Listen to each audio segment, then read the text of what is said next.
तो दोस्तों आज लेकर आ गए हैं एसबीआई के एनर्जी अपॉर्चुनिटीज फंड और इस फंड से डिटेल में सारी जानकारी को मैं आपके साथ रखने वाला हूं।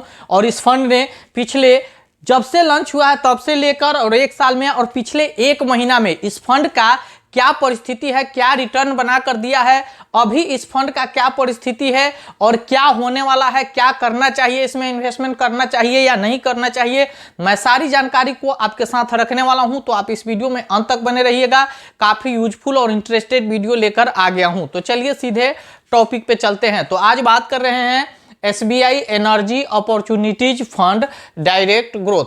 इस म्यूचुअल फंड के फंड एज की बात किया जाए तो 2 ईयर्स है, यानी यह फंड जो है 2 साल पहले लॉन्च हुआ था। वहीं इसके एनएवी प्राइस की बात किया जाए, यानी जब मैं वीडियो शूट कर रहा हूं उस समय इसके 1 यूनिट की कीमत, तो इसका एनएवी प्राइस यानी 1 यूनिट की कीमत जो है 10 रुपया 21 पैसा है। वहीं इन्वेस्टर की तरफ से इसे कोई रेटिंग नहीं मिला है, यानी इसका रेटिंग जो है अभी एनए है, यानी खाली है। अब खाली होने के पीछे क्या रीजन है, क्योंकि यह मात्र 2 साल पहले फंड लॉन्च ही हुआ है और उसमें भी सेक्टोरियल फंड है और अभी तक इसका कोई बेहतर परफॉर्मेंस नहीं रहा है। यदि अच्छा खासा इसका परफॉर्मेंस हो गया, जो भी परिस्थिति इसके साथ होगी उस आधार पर जो लोग यहाँ पैसे लगाए हैं और उनको क्या फायदा होगा या नुकसान होगा, उसी आधार पर जो है वो रेटिंग देते हैं। इसीलिए अभी रेटिंग खाली है क्योंकि नया फंड है। फंड साइज की बात करें तो फंड साइज क्या होता है, तो लोगों के द्वारा जो टोटल इन्वेस्टमेंट किया जाता है, चाहे एसआईपी किया गया हो, लमसम किया गया हो या एनएफओ में इन्वेस्टमेंट किया गया हो, टोटल इन्वेस्टमेंट जो होता है वही होता है फंड साइज। और इस म्यूचुअल फंड का फंड साइज जो है 8,908 करोड़ है, यानी अभी तक 8,908 करोड़ रुपया लोगों ने यहाँ इन्वेस्ट कर दिया है। वहीं इसमें मिनिमम इन्वेस्टमेंट की बात करें तो मिनिमम एसआईपी यहाँ पर आप देख सकते हैं, मिनिमम एसआईपी 500 रुपये और मिनिमम लमसम 5,000 रुपये से किया जा सकता है। यानी हर महीने यदि थोड़ा थोड़ा पैसा डालना है तो मिनिमम 500 और मैक्सिमम जो चाहे डाल सकते हैं। और एक मुश्त आपके पास कुछ मोट पैसे हैं, आप डालना चाहते हैं तो मिनिमम 5,000 से लमसम कर सकते हैं। अब बात करेंगे होल्डिंग का। तो होल्डिंग क्या होता है, तो लोगों ने जो यहाँ पर पैसा लगा रखा है 8,908 करोड़, उस पैसे को इस म्यूचुअल फंड के जो फंड मैनेजर हैं जहां पर होल्ड किए होंगे, जहां लगाए होंगे, वही होता है होल्डिंग। तो देखिए इसका होल्डिंग जो है इक्विटी सेक्टर का है और इक्विटी सेक्टर के एनर्जी सेक्टर के 35 कंपनियों में पैसे इन्वेस्ट किए गए हैं। अब हमारे लिखने का मतलब है कि एनर्जी, आपको नाम से ही पता चल गया होगा कि एसबीआई एनर्जी अपॉर्चुनिटीज फंड, इसीलिए यह सिर्फ एनर्जी सेक्टर का फंड है।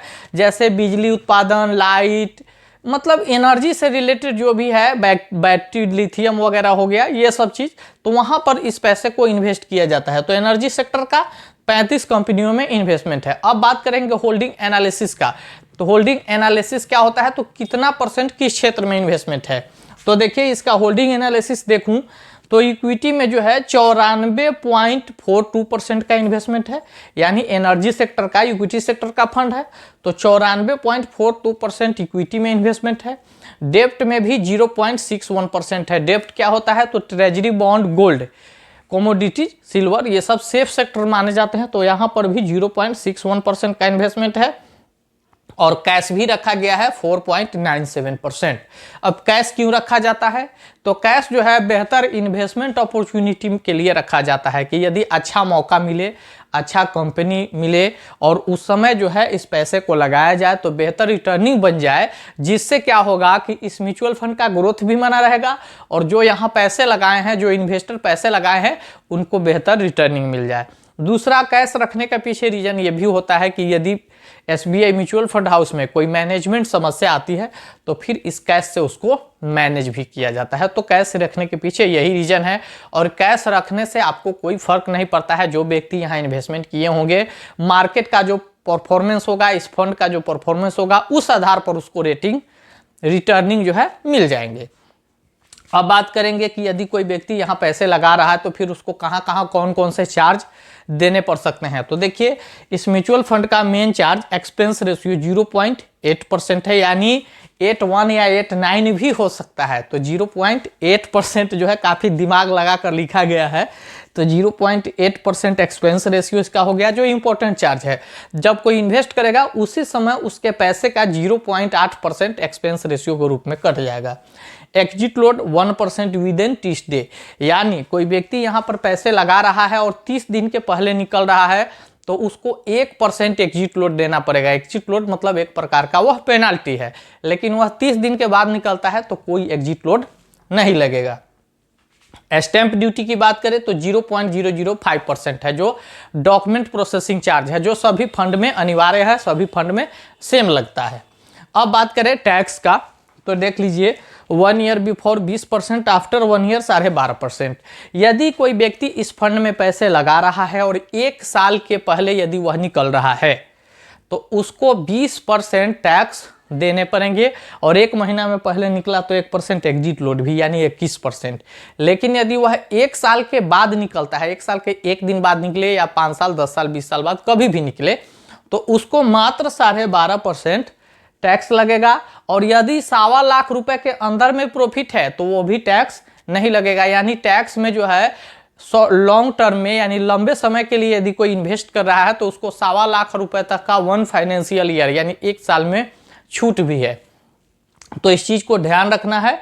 यहाँ पर यदि लॉन्ग टर्म के लिए आप रुक रहे हैं तो टैक्स मात्र 12.5% लगेगा। और टैक्स लगता कैसे है, तो आपके इन्वेस्टमेंट अमाउंट पर टैक्स नहीं लगता है, टैक्स जो है सिर्फ प्रॉफिट पे ही लगता है, यानी आपने जो पैसा कमा के निकल रहा है उसी पर टैक्स देना है। चलिए अब बात कर लेते हैं इस म्यूचुअल फंड के रिटर्निंग का, यानी एसबीआई एनर्जी अपॉर्चुनिटी फंड का अभी तक क्या परफॉर्मेंस रहा है। तो इसका यदि ऑल टाइम रिटर्निंग देखूं, यानी जब से लॉन्च हुआ है तब से, तो ऑल टाइम रिटर्निंग इसका जो है 1.03% का रिटर्निंग रहा है। वहीं इस फंड का यदि 1 साल का रिटर्निंग देखा जाए तो 1 साल में यह 3.82% का रिटर्निंग बनाकर दिया है। और पिछले यदि 1 महीना का रिटर्निंग देखा जाए तो 1 महीना में -9.42% का रिटर्निंग नेगेटिव में दिया है। यानी पिछले 1 महीना में 9.42% यह फंड गिरा हुआ है। यानी जब NFO लॉन्च हुआ था उस समय 10 रुपये में लॉन्च हुआ था, लेकिन 2 साल बाद भी मात्र 10 रुपया 21 पैसा है। इसके पीछे एक रीजन और भी है, फंड यह खराब नहीं है, इसके पीछे यह मतलब है कि जब फंड यह लॉन्च हुआ था तब से मार्केट लगातार गिरा हुआ है, इसी वजह से इस फंड की परिस्थिति खराब है। भविष्य में मार्केट जैसा परफॉर्मेंस करेगा उस आधार पर इसका रिटर्निंग बनेगा। मेरे कहने का मतलब है कि यह सेक्टोरियल फंड है, आप सोच समझकर इन्वेस्ट कीजिएगा। और यदि 10 साल 15 साल के लिए इन्वेस्ट करना है तो कर सकते हैं, यदि 10 साल से कम के लिए इन्वेस्ट करना है तो ये सब फंड नहीं है, 2-4 साल के लिए ये सब फंड नहीं है, यहाँ पर पैसे आप गंवा देंगे। तो सोच समझ के इन्वेस्टमेंट कीजिएगा। चलिए इस फंड से रिलेटेड मैं सारी जानकारी आपको देने का कोशिश किया हूँ। वीडियो अच्छा लगा हो तो एक लाइक जरूर करके जाइएगा। कमेंट बॉक्स में कुछ पूछना चाहे तो पूछ सकते हैं। और यदि इस चैनल पर पहली बार आए हैं और इस तरह के म्यूचुअल फंड से रिलेटेड या SIP लमसम SWP से रिलेटेड वीडियो देखना चाहते हैं तो इस चैनल को जरूर सब्सक्राइब कीजिए। मिलेंगे अगले वीडियो में, तब तक के लिए जय हिंद।